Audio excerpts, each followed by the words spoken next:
आदिवासी क्षेत्रातील शिक्षक व विद्यार्थ्यांनी मिळवला दिव्यांगांसाठी उपयुक्त उपकरणाचा पेटंट।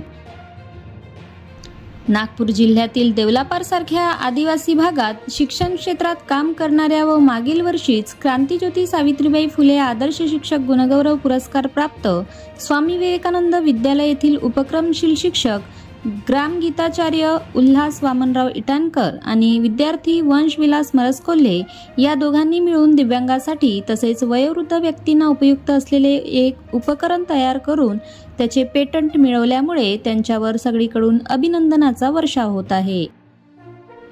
विद्यालयातील जन्मतःच दिव्यांग असलेला विद्यार्थी वंशविलास मरसकोल्हे याला एक हात कोपरापासून नसल्यामुळे त्याला नख कापण्यासाठी दुसऱ्याची मदत घ्यावी लागत असे। स्वतःचे नख त्याला स्वतः कापता येत नव्हते।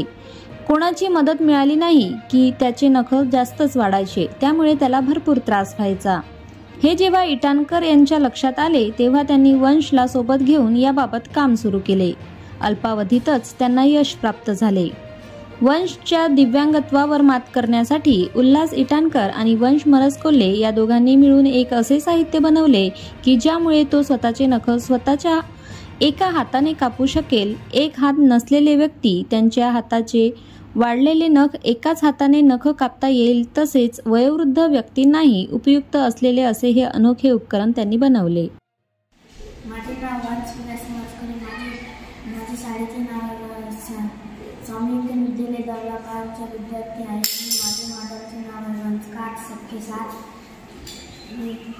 एक हात आहे, माझा हात लहानपणापासून तसंच आहे, त्यामध्ये काम करताना अडचणीत होतं। ती मशीन बनवली आणि नख कापाची मशीन, एक हात सुद्धा कापू शकतो।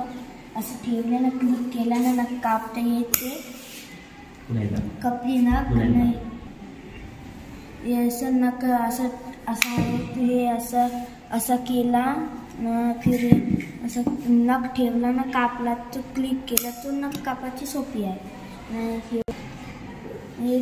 हे म्हातारे लोक आहे तर ते तांबे बरोबर दिसत नाही, तर हे भिंड लावून सनी इथे ठेवला ना असं क्लिक केला तो तांबे दिसतात बरोबर नख आहे, असं क्लिक केला ना कापू शकतो। हेच उपकरण घेऊन 2023-24च्या तालुकास्तरीय तसेच जिल्हास्तरीय विज्ञान प्रदर्शनीमध्ये सहभागी झाले होते। त्या ठिकाणी त्यांचा प्रथम क्रमांक आला होता।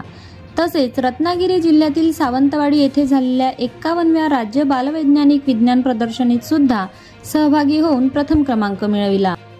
2024-25 मध्ये हरियाणा राज्यातील सोनीपत येथे झालेल्या 51व्या राष्ट्रीय बालवैज्ञानिक विज्ञान प्रदर्शनात दोघेही सोबत आणखी वंश नंदकिशोर डोंगरे या विद्यार्थ्याला सहकारी म्हणून घेऊन सहभागी झाले होते। त्या ठिकाणी तेथील शिक्षण विभागाचे संचालक व विज्ञानप्रिय मंडळींनी तयार केलेल्या उपकरणाचे कौतुक केले। हे उपकरण अद्वितीय आहे असे लक्षात आणून दिले।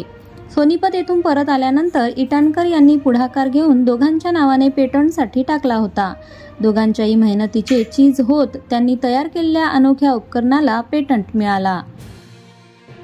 पेटंट प्रमाणपत्र जेव्हा ऑनलाईन प्राप्त झाले तेव्हा इटानकर राज्य शैक्षणिक संशोधन परिषद पुणे SCERT येथे एका कार्यशाळेसाठी गेले होते।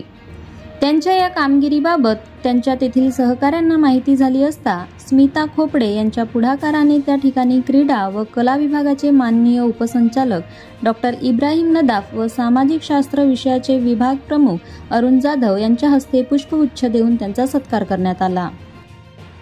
यासंबंधी विद्यालयात कळताच माध्यमिकचे शिक्षणाधिकारी रोहिणी कुंभार, संस्थेचे अध्यक्ष जयंतराव मुलमुले, सचिव अरविंद जोशी, मुख्याध्यापक जयंत देशपांडे, पर्यवेक्षिका रेणुका देशपांडे तसेच परिसरातील शिक्षक बंधू भगिनी व ग्रामस्थांनी सुद्धा या कामगिरीबद्दल त्यांचे अभिनंदन केले।